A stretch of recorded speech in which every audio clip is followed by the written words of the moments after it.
So, nakita ko lang po ito sa kabilang app, 'no. Ang tanong niya, paano po 'pag nagkamali ng sulat imbes March, February po yung naisulat, 'no. 'Pag sa mga ganito mga ni, sa ating book of accounts dahil nga bawal ang bura, ang gagawin lang po natin guguhitan lang natin ng isa tapos pipirmahan.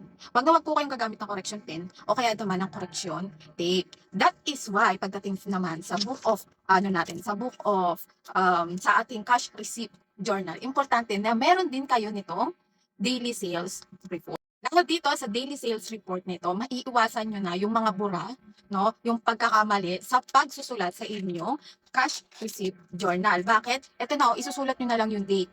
No, gagayahin nyo na lang yung customer name, description, yung invoice number, quantity, unit price, amount, tsaka yung remarks. Kung ano rin yun nandito, ito na rin po yung mga account titles na pwede nyo ilagay sa inyong cash receipt journal. So, yun lang. Sana nakatulong. I'm Wei. Ciao.